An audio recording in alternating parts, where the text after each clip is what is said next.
Hello student, स्वागत है आपका हमारे यूट्यूब चैनल मैथ इंडियंस में। कक्षा 12 गणित में इस समय हमारा चैप्टर चल रहा है संबंध एवं फलन, रिलेशंस एंड फंक्शंस। और आज की इस वीडियो में आपको हम पढ़ाने वाले हैं विविध प्रश्नावली 1। विविध प्रश्नावली 1 पर हमारा यह तीसरा वीडियो है। पहले वाले वीडियो में हमने प्रश्न नंबर 1 से 8 तक हल किए थे, फिर भाई प्रश्न नंबर 13 तक हल किया था दूसरे वाले वीडियो में।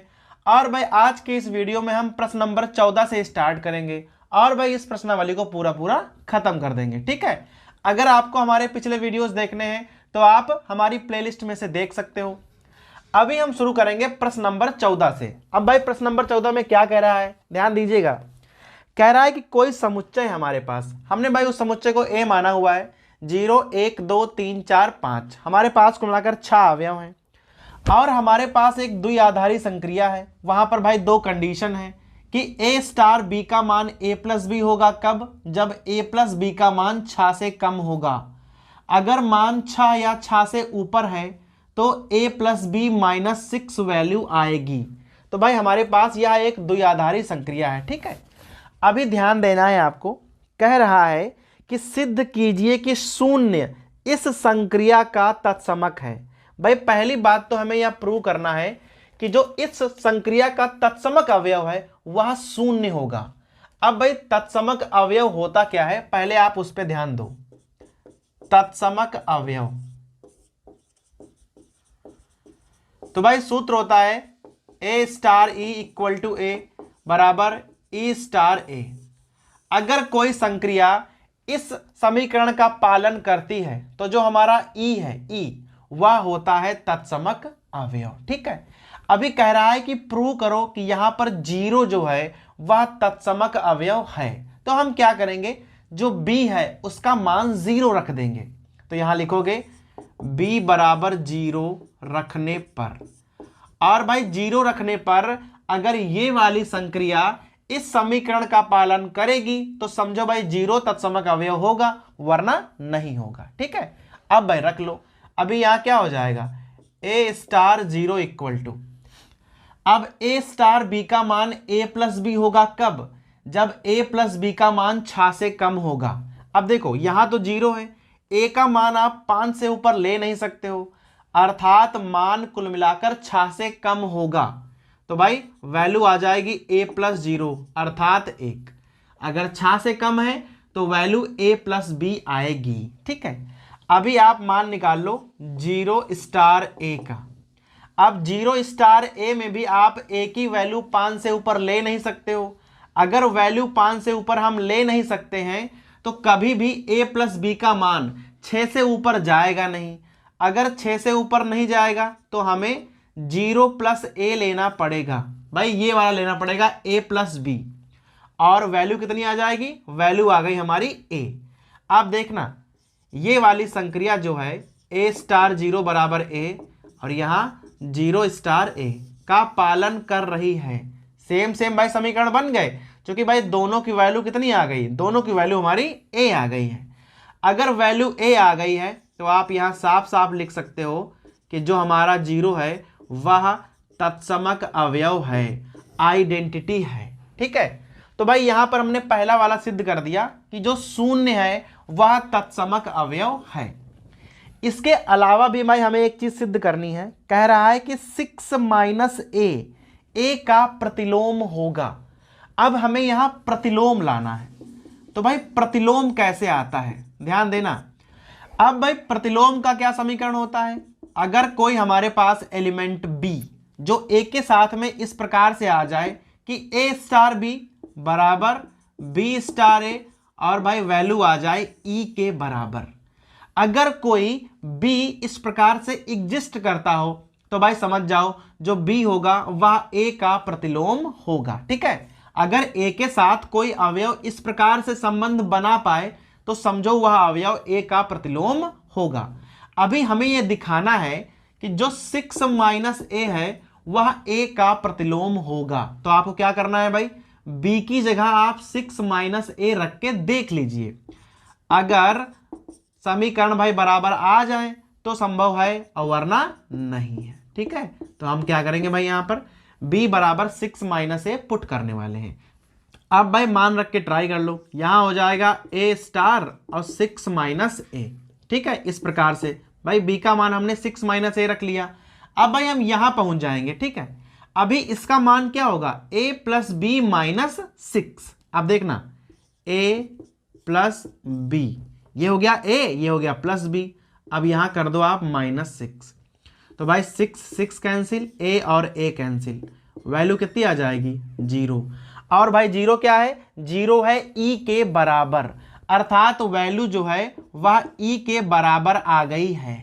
ठीक है, अभी इसका आप उल्टा करके देख लो, ऐसे देखना 6 minus A star A equal to, ऐसे करके देख लो तो भाई क्या होगा 6 माइनस ए प्लस ए और -6। ठीक है, तो यहां 6 कैंसिल, ए कैंसिल, वैल्यू आ गई 0 जो कि ई के बराबर है।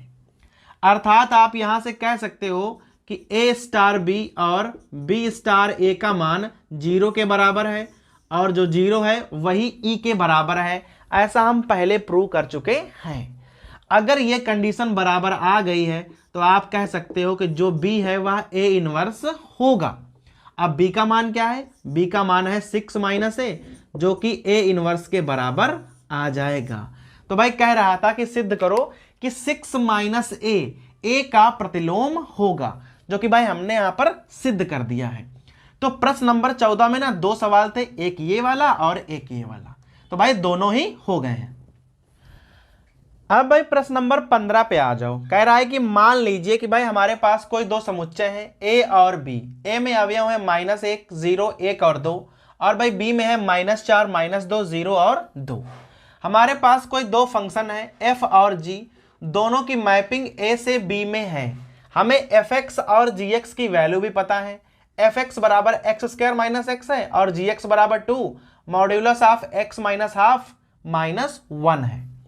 अब कह रहा है कि भाई क्या f और g समान है। कह रहा है कि क्या जो हमारे दोनों फंक्शन हैं ये समान है। अगर समान है तो अपने उत्तर का औचित्य भी बतलाइए। तो भाई पहली बात तो हमें ये चेक करना है कि ये दोनों समान है या नहीं है, और भाई समान है तो आपको भाई रीजन भी देना पड़ेगा। तो भाई रीजन क्या, हम सीधे दिखा देंगे कि ये दोनों समान हैं। तो भाई कोई दो फंक्शन को ना समान दिखाने का एक ही तरीका है कि आप क्या करना है, x की वैल्यू भाई सेम पुट कर दो। अगर हमें आंसर भी सेम मिल जाते हैं तो भाई समझ जाओ कि दोनों ही फंक्शन समान होंगे। अब भाई देखना कैसे हम दोनों को समान कर देंगे। पहले आपको क्या करना है, भाई साफ साफ लिखा है कि x जो है वो a को बिलोंग करता है, अर्थात हमें x की वैल्यू a से उठानी है। तो सबसे पहले हम क्या करेंगे, -1 वैल्यू ट्राई करेंगे। तो हम क्या करेंगे भाई, f का -1 पर मान निकालेंगे। तो यहां हो जाएगा -1 का स्क्वायर और -1, भाई वैल्यू आ जाएगी 0। ठीक है, फिर क्या करेंगे, g का -1 पे मान निकालेंगे। अभी यहां क्या हो जाएगा 2 मॉड्यूलस ऑफ 1 - हाफ और यहां -1। भाई यहां हल कर दोगे तो वैल्यू आ जाएगी 0। अब यहां आपने देखा कि f -1 और g -1 की वैल्यू भाई सेम आ गई 0, जो कि भाई b में आपको प्राप्त हो रही है। ठीक है, अभी हम क्या करेंगे ना, वैल्यू 0 लेके ट्राई कर लेंगे। भाई f0 क्या हो जाएगा, अब यहां 0 और यहां 0, तो भाई f0 की वैल्यू भी 0 ही आ जाएगी। अभी क्या करेंगे हम, g का भाई 0 पे मान निकाल लो, तो 2 यहां पे क्या हो जाएगा -हाफ और यहां -1। भाई -हाफ तो +हाफ हो जाएगा, क्योंकि मॉड्यूलस लगा है ना, दो कैंसिल होंगे, एक में से एक जाएगा, 0 आ गया। अब देखा आपने f0 और g0 की वैल्यू भी सेम आ गई है। इस प्रकार से आप क्या करोगे, f1 और g1 का मान निकालोगे, फिर भाई f2 और g2 का मान निकालोगे, और भाई आपको पता चलेगा कि सबकी वैल्यू सेम मिल रही है और ये वैल्यू आपको b से प्राप्त होंगी, क्योंकि भाई a से b में मैपिंग है। अगर आप मान a वाले रखोगे तो आपको उत्तर b वाले प्राप्त होंगे। अगर भाई इस प्रकार से चीजें समान प्राप्त हो रही हैं तो आप लिख सकते हो कि f और g समान हैं, इस प्रकार से। क्योंकि भाई अगर आपको सेम डोमेन रखने पर बराबर रेंज प्राप्त हो रही हैं तो दोनों फंक्शन को आप समान कह सकते हो। ठीक है भाई, तो ये हो गया हमारा प्रश्न नंबर 15। अब प्रश्न नंबर 16 पे आ जाओ। कह रहा है कि हमारे पास कोई समुच्चय है ए बराबर 1, 2, 3। अभी कह रहा है कि हमें ना अवयव दिए हुए हैं 1, 2 और 1, 3।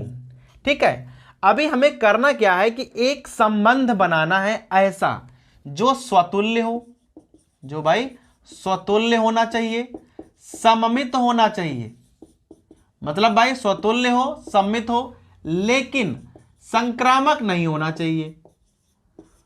ऐसी भाई हमें कंडीशन यहां गिवन है। ठीक है, तो अभी कह रहा है कि ऐसे आप कितने संबंध यहां बना सकते हो।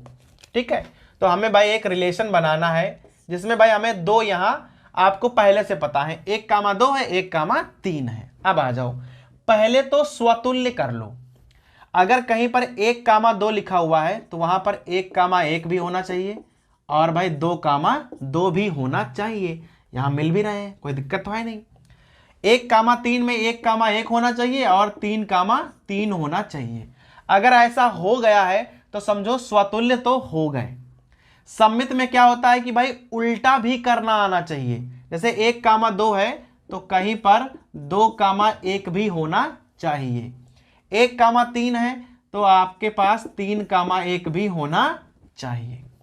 अगर भाई इतना हो गया है तो आप समझ जाओ कि स्वतुल्य है और सममित भी है।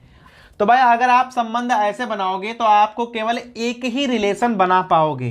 तो भाई इस प्रकार से जो ए वाला ऑप्शन है वो आपको सही प्राप्त हो जाएगा। ठीक है, तो भाई कह रहा था कि कितने संबंध आप बना सकते हो, तो आपको भाई लिखना पड़ेगा कि आप केवल एक ही संबंध यहां बना सकते हो। प्रश्न नंबर 17 भी सेम है। वहां कह रहा है कि 1, 2, ठीक है, कोई रिलेशन है, उसमें आपको एक अवयव पहले से पता है और भाई कह रहा है कि तुल्यता संबंध बनाने हैं। इसका हमें तुल्यता संबंध बनाना है। ठीक है, और हमारे पास समुच्चय मेन वाला यही है। अब देखना हम कैसे बनाएंगे। तुल्यता में क्या होगा कि आपको संक्रामक भी लेना पड़ेगा। ठीक है, तो 1, 2 का पहले क्या लिखोगे, 1, 1 और 2, 2, फिर इसका उल्टा 2, 1 हो गया ये वाला। अब भाई ये एक तुल्यता संबंध है, आप चेक करके देख लो, उल्टा भी मिलेगा, समान भी मिलेगा और ये संक्रामक भी है। तो एक तो हमने ऐसे बना दिया। अभी देखना भाई एक और बन जाएगा, 1, 2 ले लो और सेम ये वाला उतार दो, 1, 3 और भाई पूरा ये लिखते जाओ तो ये वाला भी एक तुल्यता संबंध बाद में बन जाएगा। तो भाई यहां पर जब बनाओगे आप तो दो संबंध बन जाएंगे और बी वाला ऑप्शन सही माना जाएगा। तो भाई ये हो गया हमारा प्रश्न नंबर 17। अब भाई प्रश्न नंबर 18 को देखिए, लिखा हुआ है हमारे पास कोई फंक्शन है बिटवीन द रियल नंबर्स है। अब fx का मान क्या है, अगर x का मान 0 है तो fx का मान 0 होगा। अगर x का मान 0 से अधिक है तो fx का मान 1 होगा। अगर x का मान 1 से कम है तो fx का मान -1 होगा। ये भाई हमारे पास तीन कंडीशन है फंक्शन x की। उसके अलावा हमारे पास एक फंक्शन g लिखा हुआ है, वो भी रियल नंबर्स के बीच में ही है, लेकिन उसकी वैल्यू क्या है, उसकी वैल्यू है ये भाई एक स्पेशल ब्रैकेट है। इसका मान क्या है, x से कम या उसके बराबर का पूर्णांक। अर्थात gx का मान क्या होगा, या तो x या x से कम वैल्यू, x से बड़ी वैल्यू आप यहां नहीं ले सकते हो। कह रहा है कि क्या FOG और GOF अंतराल लिखा हुआ है हमारे पास, एक तरफ भाई ओपन इंटरवल है और एक तरफ क्लोज इंटरवल है। कह रहा है कि क्या इसके बीच ये संपाती हैं, कोइंसाइड है या नहीं है। ठीक है, तो भाई हम यहां दिखाएंगे कि ये संपाती है या नहीं है। ठीक है, तो भाई इसको हम मिटा दे रहे हैं तब तक। अब एकदम ध्यान से देखिएगा, सबसे पहले हम मान निकालेंगे FOG का। तो भाई यहां x लगा लो, FOG x का मान क्या होगा, FGX इस प्रकार से। अब GX का मान क्या है, ये वाला x, तो भाई ऐसे रख लो यहां पे।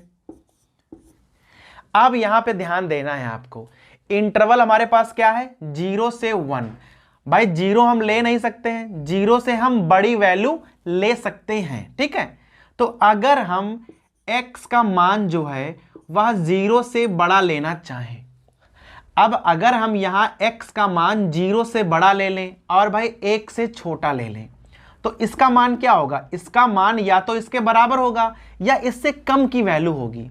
अर्थात भाई अगर आप इस प्रकार की वैल्यू चूज करोगे तो fx का मान जीरो आ जाएगा, क्योंकि भाई जीरो से 1 के बीच की वैल्यू लोगे तो मान जीरो ही आएगा, ठीक है। लेकिन अगर आप x का मान 1 रख लो तो भाई यहां पर क्या हो जाएगा, इसका मान आ जाएगा 1, ठीक है। इस प्रकार से आ जाएगा f1, और f1 का मान क्या होगा, f1 का मान आ जाएगा 1। तो भाई देखा fx के हमारे पास दो वैल्यू हैं, कौन कौन सी, 0 और 1, दोनों वैल्यू आ गए हमारे पास। अब आते हैं हम GOF पर, इधर निकालेंगे।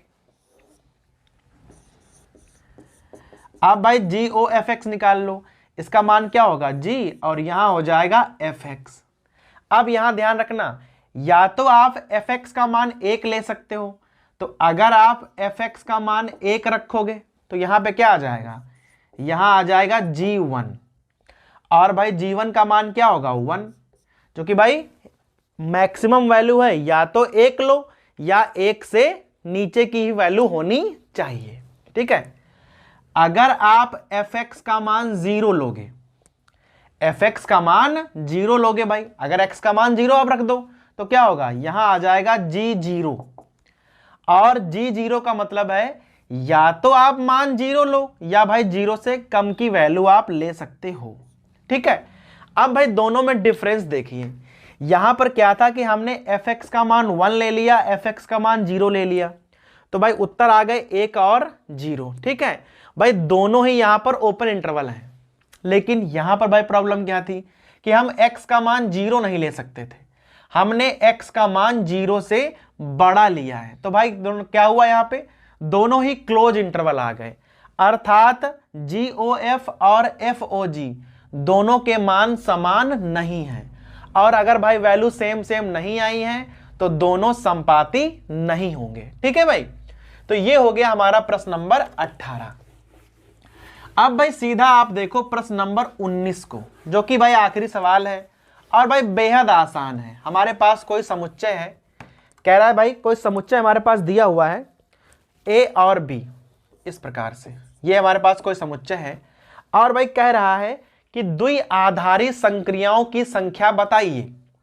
तो द्विआधारी संक्रियाओं के लिए या तो आप भाई डायरेक्ट सूत्र का प्रयोग कर सकते हो, यहां कितने अवयव हैं, अगर n अवयव हैं तो भाई आप 4 घातें लगा दो, अब यहां 2 अवयव हैं तो 2 की घात 4, 16, ये हो जाएंगी द्विआधारी संक्रियाओं की संख्या। या तो भाई आप ऐसा भी कर सकते हो, सबसे पहले इसके निकालो उप समुच्चय कितने होंगे, भाई उप समुच्चय हो जाएंगे 2 की पावर 2 अर्थात 4। अब अगर 4 उप समुच्चय हैं तो द्विआधारी संक्रियाओं की संख्या 4 की घात 2 हो जाएगी अर्थात 16। तो आप भाई जैसे चाहो वैसे निकाल सकते हो। तो ये हो गया हमारा सवाल नंबर 19, जो कि भाई इस प्रश्नावली का आखिरी सवाल था। और भाई इस प्रकार हमारी विविध प्रश्नावली एक समाप्त होती है।